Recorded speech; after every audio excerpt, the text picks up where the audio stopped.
Hello friends, evening tea குடிக்கும்போது ஏதாவது side டிஷ்ஷாக கரகர முறுமுறுன்னு ஸ்நாக் வச்சு சாப்பிட்டா எப்படி இருக்கும்? அந்த மாதிரி சைட் டிஷ் ரெசிபி தான் இது. அதுக்கு நான் 2 கப் அளவு அரிசி மாவு எடுத்திருக்கேன். அதுக்கப்புறம் ஒரு பாத்திரத்தில் 1 1/2 கப் அளவு தண்ணி ஊற்றி அதில் கொஞ்சமாக மஞ்சள் தூள், கொஞ்சமாக மிளகாய் தூள், அதுக்கப்புறம் 1 டீஸ்பூன் அளவுக்கு எள்ளு, 1 டீஸ்பூன் அளவுக்கு ஜீரகமும், தேவையான அளவு உப்பு, கொஞ்சமாக சர்க்கரை போட்டுக்கோங்க.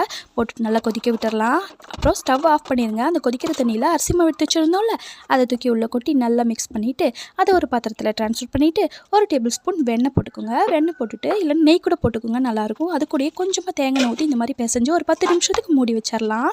அதுக்கப்புறம் 10 நிமிஷம் கழித்து அதை நல்லா எடுத்து மறுபடியும் பிசைஞ்சதுக்கப்புறமா அதில் மேலே அப்படியே அரிசி மாவு தூவி விட்டு இது மாதிரி சன்னமாக பரத்தி சைட்லலாம் கட் பண்ணி இந்த மாதிரி ஸ்கொயராக கட் பண்ணி எடுத்துக்கோங்க. உங்களுக்கு என்ன ஷேப் ரொம்ப பிடிக்குமோ அந்த மாதிரி ஷேப்பில் கூட நீங்கள் கட் பண்ணி வச்சுக்கலாம்.